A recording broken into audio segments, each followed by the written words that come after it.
నమస్తే, welcome to Telugu popular TV. నేను సౌజన్య. So ED విచారణ జరిగిన తర్వాత విజయసాయి రెడ్డి ప్రెస్ మీట్ పెట్టడం జరిగింది. సో అందులో ఆయన చాలా వ్యాఖ్యలు చేశారు. అసలు జగన్మోహన్ రెడ్డికి అసలు ఏమీ సంబంధం లేదు, అన్నీ నేనే చేశానంటే ఆయన మీదకి అన్నీ చెప్పడం జరిగింది. సో మరి ఈ అంశానికి సంబంధించి వారి అభిప్రాయాన్ని, వారి విశ్లేషణని మనతో పంచుకోవడానికి ఈరోజు మనతో పాటు ఉన్నారు టీడీపీ స్పోక్స్ పర్సన్ ఏఎస్ రావు గారు ఉన్నారు. వారితో మాట్లాడదాం. నమస్తే అండి. నమస్తే సౌజన్య గారు. విజయసాయి రెడ్డి చాలా రోజుల తర్వాత, ఆల్మోస్ట్ ఇయర్స్ అనే చెప్పుకోవాలి, ఆ తర్వాత వచ్చి ఈడీ విచారణ తర్వాత ఆయన ప్రెస్ మీట్ పెట్టి చాలా కామెంట్స్ చేశారు. చాలా కామెంట్స్ చేయడం జరిగింది. ఆ చేసిన కామెంట్స్ అన్నింటినీ చూసుకున్నట్లయితే అసలు జగన్మోహన్ రెడ్డికి ఏమీ తెలీదు, అదంతా ఆయన తెలియకుండానే జరిగింది, ఇదంతా కోవర్ట్ చేసినటువంటి పనులు అన్నట్టుగా మాట్లాడారు.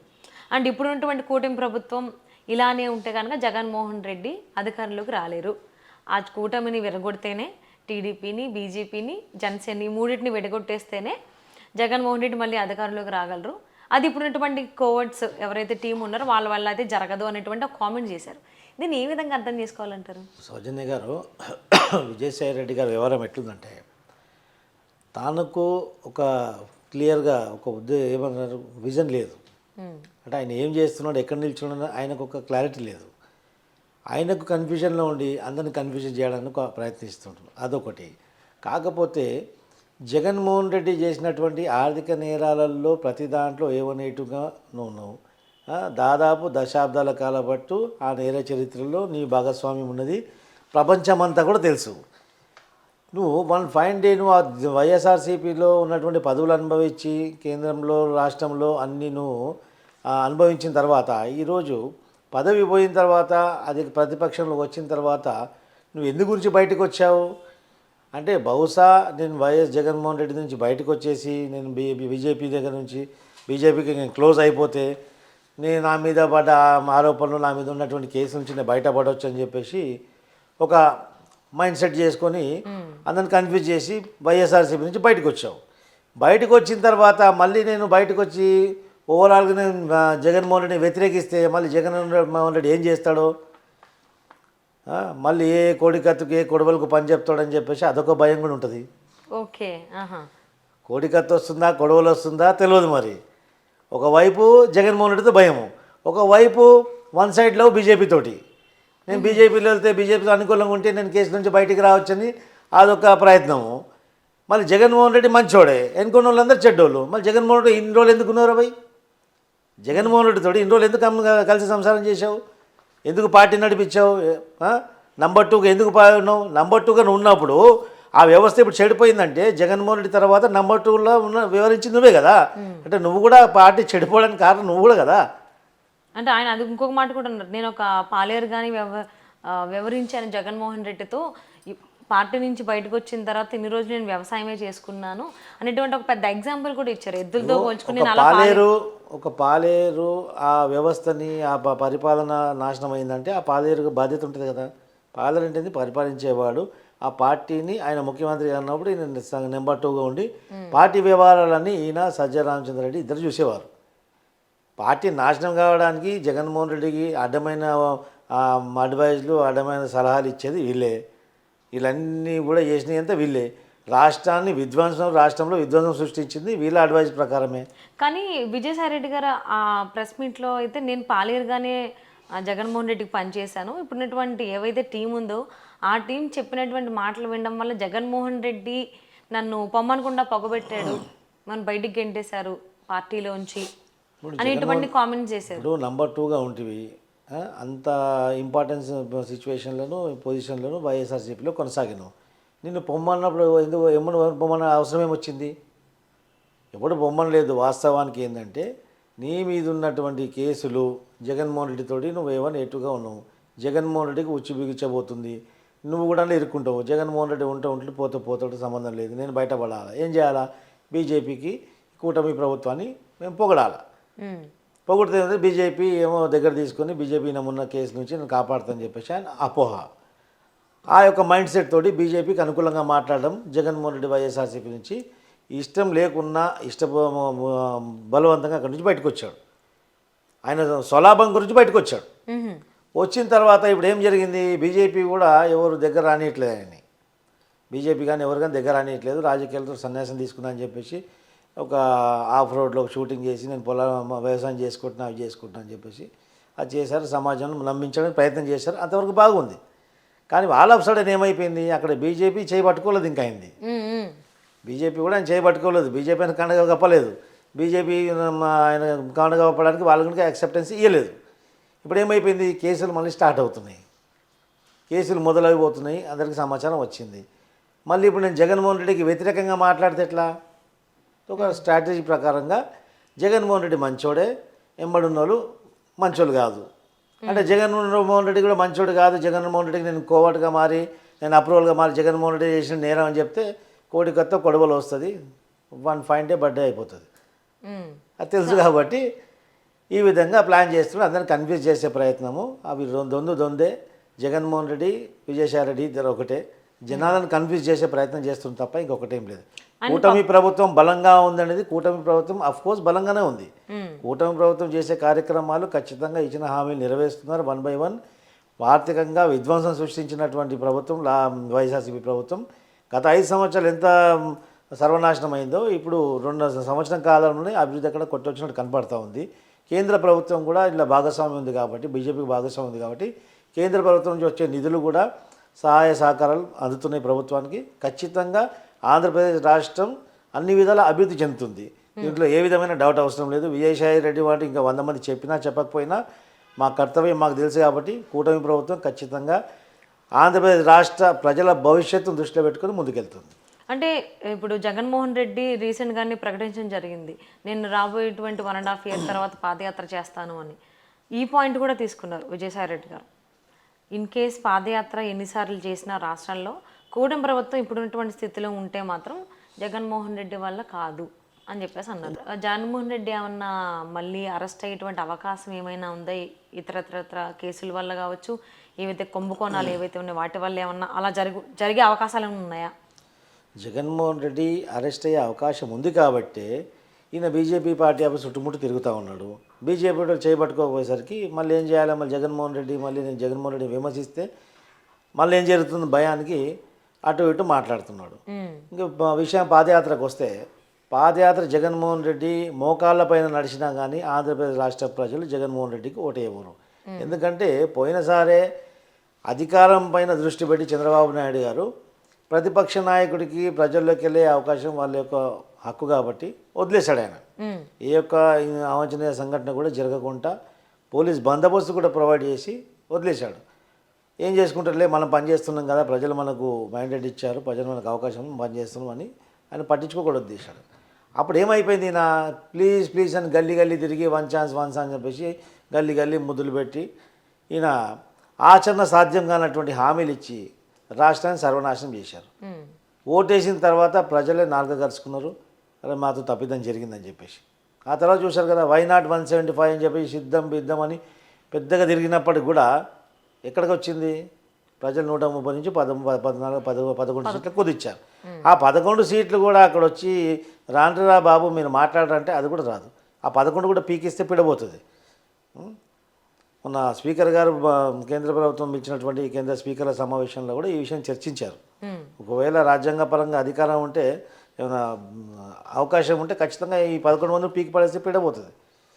ఎందుకంటే ప్రజల సొమ్ము నుంచి, ప్రజలు కట్టినటువంటి పన్ను నుంచి ఇస్తున్నటువంటి జీతం వాళ్ళకు, ప్రజలు మీకు ఎన్నుకొని అసెంబ్లీలో వెళ్ళి ప్రజా సమస్యలు చర్చించమని పంపించినప్పుడు వాళ్ళ జీతాలు మింగుకుంటా మీరు అసెంబ్లీకి రాకుండా ఇంట్లో దాక్కుంటా మీకు ఎందుకు ఆ పదవులు? మరి అంటే గెలిచిన తర్వాత కూడా ఎందుకు అసెంబ్లీకి రావట్లేదు అనుకుంటారు? ఏ ముఖం పెట్టుకుని వస్తారు? అంటే పార్టీ అధినేత రావట్లేదు కాబట్టి వీళ్ళు కూడా రావట్లేదా? ప్రతిపక్ష హోదా ఇస్తే కానీ రానని జగన్మోహన్ రెడ్డి. ప్రతిపక్ష హోదా ఇచ్చేది కాదు, ప్రతిపక్ష హోదా ఇచ్చేది అక్కడ స్పీకరు కానీ అధికార పార్టీ కాదు. ప్రతిపక్ష హోదా ఇచ్చేది జనాల్ని ప్రతిపక్ష హోదా కూడా పనికిరావురా బాబు అని 11 కుదిచ్చిన తర్వాత నువ్వు జనం యొక్క ప్రజలు ఇచ్చినటువంటి తీర్పును నువ్వు ఆహ్వానించాలి, స్వాగతించాలి, ఒప్పుకొని నాతో ఏం తప్పిదం జరిగిందో అని నువ్వు ఆత్మ పరిశీలన చేసుకొని మళ్ళీ నువ్వు గెట్ ఆన్ కావాలి. అది ప్రక్రియ, అది ఏ పొలిటికల్ పార్టీ ఏ నాయకుడు చేసినా కానీ నువ్వేం చేస్తావు, ప్రజలు ఇచ్చిన మ్యాండేట్కి విరుద్ధంగా నాకు 11 ఇచ్చారు, నాకు ప్రతిపక్ష హోదా ఇవ్వటం ఎట్లా ఇస్తారు? కుదిరేది కాదు కదా. సర్టన్ నెంబర్ ఉండాలా, సర్టన్ పర్సంటేజ్ మీకు ఉండాలి. ఎట్లా 20%, 25% అది ఉంటుంది. ఆ పర్సంటేజ్ ప్రకారంగా మీరు ఉంటే అన్ని సీట్లు ఉంటే మీకు ప్రతిపక్ష హోదా వస్తుంది. ఆ ప్రతిపక్ష హోదాకు సరిపడే మీకు సంఖ్య లేనప్పుడు ప్రతిపక్ష హోదా ఏడు ఉంటుంది? అది ఒకళ్ళు ఇచ్చేది కాదు, ఒకళ్ళు లాక్కుని తీసుకునేది ఇప్పుడు కాదు. ప్రతిపక్ష హోదా లేదండి, అయినప్పటికి కూడా అందరు ఇన్వైట్ చేశారు, మీరు రాండిరా బాబు అని చెప్పేసి. రమ్మన్నప్పుడు కూడా మీరు రాకపోతే ఎట్లా? సరే రాండి, మీరు మాజీ ముఖ్యమంత్రి అని చెప్పేసి జనాలందరికీ తెలుసు కదా, మాజీ ముఖ్యమంత్రి హోదాలో మాట్లాడండి. సరే కూర్చోబెడతారేమో అధికార పక్షం, కూర్చోబెట్టి లాస్ట్ బెంచ్లో కూర్చోండి మీరు. అదే ఆయన ఎందుకు రావట్లేదని ఆయనకి తెలియాలి, ఆయనే చెప్పాలి అసెంబ్లీకి ఎందుకు అడుగు పెట్టట్లేదు అనేది. And more over Vijayasai Reddy గారు ఇంకా కొన్ని మాటలు కూడా మాట్లాడడం జరిగింది. ఇన్ కేస్ జగన్మోహన్ రెడ్డి కనుక మళ్ళీ రాజకీయాల్లోకి రావాలి, మళ్ళీ ఐ మీన్ లైక్ మళ్ళీ అధికారంలోకి రావాలి అని అంటే మాత్రం చాలా ప్రణాళికాబద్ధంగా వెళ్ళాలి, చాలా సపోర్ట్ ఉండాలి, ఇప్పుడున్న టీంని కంప్లీట్గా తీసేయాలి, లేకపోతే జగన్మోహన్ రెడ్డి వల్ల అవ్వదు అనేటువంటి కామెంట్స్ చేశారు జగన్మోహన్ రెడ్డిని ఉద్దేశించి. ఈవెన్ దీనికి ముందు ఒక ట్వీట్ కూడా చేయడం జరిగింది ఫ్యూ డేస్ బ్యాక్. ఎప్పుడైతే ట్రంప్ అంటే యుఎస్ ఆర్మీ అంతా వెళ్ళి వెనిజులా ప్రెసిడెంట్ని నికోలస్ మదురోని అరెస్ట్ చేశారు, ఐ మీన్ లైక్ కిడ్నాప్ చేయడం జరిగిందో, దాన్ని కూడా ఇటు జగన్మోహన్ రెడ్డిని ఉద్దేశించే ట్వీట్ చేశారు విజయసాయి రెడ్డి గారు. అంటే కీప్ ఆన్ కంటిన్యూగా జగన్మోహన్ రెడ్డిని ఉద్దేశించి ఏం జరిగినా అది జగన్కి అప్లికబుల్ చేయడం, ఈ రకంగా చూసుకుంటే అంటే జగన్మోహన్ రెడ్డికి ఒక విజన్ ఉందనుకోవాలా లేదా అనుకోవాలా, అసలు ఏమనుకోవాలి? జగన్మోహన్ రెడ్డికి విజన్ అనేది ఏం లేదు, విజన్ అనేది ఏం లేదు. జగన్మోహన్ రెడ్డికి అంత రాజకీయ పరిపక్వత ఉన్నటువంటి వ్యక్తి కాదు. ఒక మైండ్ సెట్తో వెళ్తాడు, ఒక సైకో మెంటాలిటీతో వెళ్తాడు ఆయన, ఒక మొండితనంతో, అంతే తప్ప ఇంకేం లేదు. విజయసాయి రెడ్డి లాంటి సజ్జన లాంటి వాళ్ళు ఇలాంటి వాళ్ళు అడ్వైజ్ చేయడము, ఆయన చేయడము. ఎప్పుడైనా ప్యాలెస్ నుంచి బయటకు వచ్చి చూశారా? వచ్చినా కానీ పరదలు కట్టుకొని రావడము. అంటే ఎవరైనా సలహాలు ఇస్తేనే పనిచేస్తే తప్ప ఆయనకంటే ఆలోచన ఏమి ఉండదంటారా? ప్రపంచంలో ఏ ముఖ్యమంత్రి అయినా కానీ ప్రెస్ కాన్ఫరెన్స్ కూడా రికార్డ్ చేసి రిలీజ్ చేసిన ప్రెస్ కాన్ఫరెన్స్ ఎక్కడ చూశారా? లేదండి. రికార్డ్ చేసి ప్రెస్ కాన్ఫరెన్స్ పంపించేది ఆయన. అలాంటి వ్యక్తి అంటే స్క్రిప్ట్ లేకుంటే నువ్వు ఏది మాట్లాడలేవు, you cannot speak anything without script. అలాంటి వ్యక్తికి ఏం ఐడియాలు ఉంటాయండి? రాష్ట్రాన్ని పరిపాలించే వ్యక్తి, ఆయనకు రాసి ఇచ్చిన అవసరం లేదు. అలాంటి వ్యక్తి అవలీలుగా అన్నీ మాట్లాడగలుగుతాడు, అన్నిటి మీద క్షుణ్ణమైన అవగాహన ఆయనకు ఉంటుంది, ఉండాల్సిందే. అవును, అవగాహన లేకపోతే నీకు స్క్రిప్ట్ రాసి ఇస్తే నేను మాట్లాడుతూ ఉంటే నీకు ఎంత అవగాహన ఉన్నట్టు నీకు తెలిసిపోయింది కదా. ఇప్పుడు నేను చెప్పేది కదా, విజయసాయి రెడ్డి చెప్తున్నాడు కదా, అది క్లియర్గా. జగన్మోహన్ రెడ్డి అనే వ్యక్తి మళ్ళీ అధికారంలోకి రావడం అనేది అసంభవం, impossible. Jaganmohan Reddy future plans అని చెప్పి అన్ని మాట్లాడడం జరుగుతూ ఉంది. సో ఇప్పుడున్నటువంటి సిచ్యువేషన్లో అంటే మళ్ళీ ఎలక్షన్స్ అయ్యేలోపు జగన్మోహన్ రెడ్డి మళ్ళీ అరెస్ట్ అవ్వచ్చు అంటారా? అంటే లిక్కర్ కుంభకోణం కూడా ఈయనకి అప్లికబుల్ చేస్తున్నారు, అందులో కూడా ఈయన హస్తం ఉంది కాబట్టి అందులో ఈయన అరెస్ట్ అవ్వచ్చు అనేటువంటి మాటలు కూడా వినిపిస్తూ ఉన్నాయి. లిక్కర్ కుంభకోణంలో కూడా అనేక సార్లు మేము బయట పెట్టామండి. తన సొంత మనుషుల డిస్టిలరీ నుంచి ప్రభుత్వం ద్వారా ఈ యొక్క వైన్ షాప్ నిర్వహించారు. వైన్ షాప్ నిర్వహించినప్పుడు ఎంత సేల్ వస్తుంది, ఎంత ఆదాయం వస్తుంది కరెక్ట్గా లెక్క ఉండాలి. అక్కడ లెక్క లేదు. సపోజ్ ఒక 1,00,000 రూపాయలు సరుకు అమ్మితే అక్కడ 1,00,000 రూపాయలు లెక్క ఉండాలి. కానీ 10 లక్షల సరుకు అమ్మేసి 1,00,000 రూపాయలు చూపించడంతో ఆ మిగతా డబ్బు అంతా ఎక్కడ పోతుంది? వీళ్ళ జోబులో పోతుంది. దానికి మా సాక్ష్యాధారాలు ఏంటంటే, ఈరోజు రోడ్డు పైన చెప్పులు కొట్టుకుంటాడు కూడా క్యూఆర్ కోడ్ పెట్టుకొని ఫోన్పే చేయమని చెప్తున్నారు, అడుగుతున్నారు, ఎందుకంటే చేంజ్ లేవు కాబట్టి. వైన్ షాపులు ప్రభుత్వం ద్వారా నిర్వహించే వైన్ షాప్లో మీరు ఆన్లైన్ ట్రాన్సాక్షన్ అడిగితే వాడి మీద కొట్టడం, దాడి చేయడం, ఇలాంటి సంఘటనలు మేము ప్రత్యక్షంగా చూసాం. It mean what? Online transaction నువ్వు చేయనంటే పారదర్శకత లేనట్టే కదా. నువ్వు బిల్లు అడిగితే కొట్టడం అంటే దీనికి అర్థమైంది భారీగా కుంభకోణం జరిగింది. ఈ మద్యం కుంభకోణం డబ్బులన్నీ కూడా ఎన్నికల ఖర్చుకు వాడారు వీళ్ళు. ఇది అనేక సార్లు అనేక మీడియాలు నేను కూడా చెప్పాను. ఇది జరిగిన విషయం వాస్తవం. ఓకే, సో మరి ఇన్ని వ్యాఖ్యలు చేసినటువంటి విజయసాయి రెడ్డి పైన వైఎస్ఆర్సీపీ రాజకీయ నాయకులు కావచ్చు, వాళ్ళు లేదంటే జగన్మోహన్ రెడ్డి స్వయంగా ఏమన్నా స్పందించేటువంటి అవకాశం ఉందనుకోవచ్చా, లేదా అసలు పట్టించుకోరా బాబాయ్ మాటలు? జగన్మోహన్ రెడ్డి ఎవరి మీద స్పందించాడు? కేవలం చంద్రబాబు నాయుడు గారి పైన, లోకేష్ గారి పైన, ఈ యొక్క ప్రభుత్వం పైన విమర్శించడం తప్ప ఇంకా జగన్మోహన్ రెడ్డికి ఏది పట్టదు. జగన్మోహన్ రెడ్డికి ఏది పట్టదు. చెంచల్గూడలో ఉండి ఆ టైప్ ఆఫ్ ఫుడ్ తిని తిని ఆ మైండ్ సెట్ అట్లా అయిపోయింది. అంటే ఫుడ్ బాగున్నట్ట బాగాలేదన్నట్ట? అంటే ఇప్పుడు ఒక అట్మాస్ఫియర్లో, ఒక పర్టికులర్ అట్మాస్ఫియర్లో ఆ ఫుడ్ తింటే ఆ పర్టికులర్ అట్మాస్ఫియర్ ఎఫెక్ట్ అనేది ఆ ఫుడ్లో వస్తుంది, ఎంత మంచి ఫుడ్ ఇచ్చినా కానీ. అంటే ఆ అట్మాస్ఫియర్లో ఆ ఫుడ్ తినడం వల్ల ఆ మైండ్ సెట్ అనేది అట్లా మారిపోతుంటుంది. వందలాది ఖైదీలలో ఉన్నప్పుడు ఒక మంచోడు కూడా ఒక సంవత్సరం పాటు ఉంటే కొద్ది గొప్ప మైండ్ సెట్ మారుతుంది. ఓకే, 6 నెలలు సావాసం చేస్తే వారు వీరవుతారు అన్నట్టు ఉన్నారు కాబట్టి హైదరాబాద్లో కావత్ ఉంటుంది హిందీలో, సోపత్ కా అసర్ రస్తా ఖరాబ్, అంటే సోపత్ తోటి తో పాడైపోతున్నట్టు అట్లుంటుంది. 16 నెలలు నువ్వు జైల్లో ఉన్నావు, 16 నెలలు you was enjoyed like anything in the jail. దానికి కూడా ఇంకా వేరే కథనంలో చెప్తాం జైలు ఆయన ఏమేమి చేసిండు అనేది. సో అలాగే అండ్ దావోస్ పెట్టుబడుల గురించి కూడా వైఎస్ఆర్సీపీ నాయకులు చాలా కామెంట్స్ చేస్తున్నారు. అక్కడ ఏమీ పెట్టుబడులు ఏం రావట్లేదు, జస్ట్ వీళ్ళిద్దరూ అదే తండ్రి కొడుకులు ముఖ్యమంత్రి చంద్రబాబు నాయుడు గారు, మంత్రి లోకేష్ వీళ్ళిద్దరూ అక్కడికి వెళ్ళి అక్కడ కూడా జగన్మోహన్ రెడ్డి గురించే మాట్లాడుతున్నారు తప్ప పెట్టుబడుల గురించి కానీ రాష్ట్ర అభివృద్ధి గురించి కానీ ఏమీ మాట్లాడట్లేదు అనేటువంటి కామెంట్స్ వస్తున్నాయి. ఇప్పుడు సన్నాసులు మాట్లాడితే ఏం చెప్తామండి దాని జవాబు? ఇప్పుడు పెట్టుబడులకు వెళ్ళాలి, అక్కడ వెళ్ళిన తర్వాత ఈ ఎర్రి పకోడికి ఏం తెలుసు అంటే అక్కడ వెళ్ళి పెట్టుబడులకు వెళ్తే సూట్ కేసులు నింపుకొచ్చి రాగానే ఎయిర్పోర్ట్లోకి తెచ్చినా మనం డబ్బులు చూపించాలా? అసలు అలా చూపించారు కదా యాక్చువల్లీ.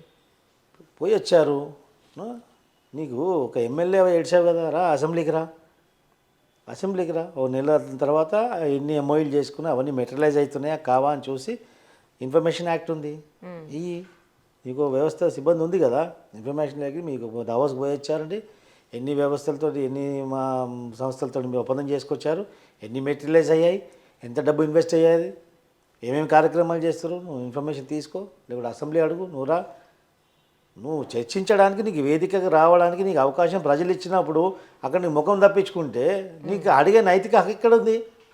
నీ ప్యాలెస్లో కూర్చొని ఏదో చిన్న వీడియో చేసి బయటకు పంపిస్తే అయిపోయిందా? అసెంబ్లీకి రా, మరి మేము పోయి ఏం చేసి వచ్చినా మీకు తెలుస్తుంది కదా. జగన్మోహన్ రెడ్డి దీని గురించి ప్రెస్ మీట్ పెట్టలేదు కానీ అమర్నాథ్ ప్రెస్ మీట్ పెట్టడం జరిగింది అండ్ సతీష్ రెడ్డి కూడా ప్రెస్ మీట్ పెట్టి మాట్లాడారు వీటి గురించి. ఇప్పుడు ఎవరైనా కానీ కేర్ ఆఫ్ జగన్మోహన్ రెడ్డి కదా. ఇప్పుడు నేను మాట్లాడినాను కేర్ ఆఫ్ చంద్రబాబు నాయుడే, Telugu Desam party and behalf of Telugu Desam party. YSRCP ఎవరు మాట్లాడినా కానీ ఎవరైనా కానీ మీరు వచ్చి ఒక నెల తర్వాత ఎన్ని మెటీరియలైజ్ అయ్యాయి, ఎన్ని వ్యవస్థలు వస్తున్నాయి, ఎంత పెట్టుబడి వచ్చింది మీరు అడగండి. మేము అబద్ధం చెప్తే ప్రజాక్షేత్రంలో ప్రజాస్వామ్యంలో ఉన్నాం, దీనికి ఒక ప్రక్రియ ఉంది. అసెంబ్లీలో వచ్చి మీరు అడగొచ్చు, మీ నిరసన తెలియజేయపండి, మేము చేయకపోతే మీకు అధికారం ఇచ్చారు కదా ప్రజలైతే, పోరాటం చేయడానికి ప్రజలు అవకాశం ఇచ్చారు కదా. సగం ప్రతిపక్షం అయితే ఇచ్చారు కదా, పూర్తి ప్రతిపక్ష హోదా లేకున్నా హాఫ్ ఆఫ్ ద ప్రతిపక్షం అవుతుంది కదా. అంటే ఇప్పుడు ప్రజల వైపు నుంచి ప్రశ్నించడానికి హోదాలు కానీ అలాంటివి ఏం అవసరం లేదు, అడగాలి అనేటువంటి ఆలోచన ఉంటే చాలు, అడగచ్చు ఎవరికైనా కానీ. దానికి ఎమ్మెల్యే కానవసరం లేదండి. రాజ్యాంగంలో ఆర్టీ యాక్ట్ అని ఉంది, ప్రభుత్వం చేసేటువంటి కార్యక్రమాలన్నీ కూడా ఆర్టీ యాక్ట్ ద్వారా సమాచార హక్కు కింద మనం అడగొచ్చు. అడిగిన తర్వాత దాంట్లో ఏమన్నా తప్పు కనిపిస్తే, తప్పు సమాచారం ఇచ్చినా, ప్రభుత్వం ఇచ్చినటువంటి హామీలు తప్పు చెబితే, సమాచారం ప్రకారంగా ఇచ్చిన ప్రకారం చేయకపోతే ఆశ్రయించడానికి కోర్టులు ఉన్నాయి. ఇంతటి చక్కటి వ్యవస్థ రాజ్యాంగం మనకు ఉన్న తర్వాత పిచ్చిగా మాట్లాడడం, పిచ్చోడు అంటారా సైకో అంటారా? అందుకే సైకో అంటారు మనిషిని.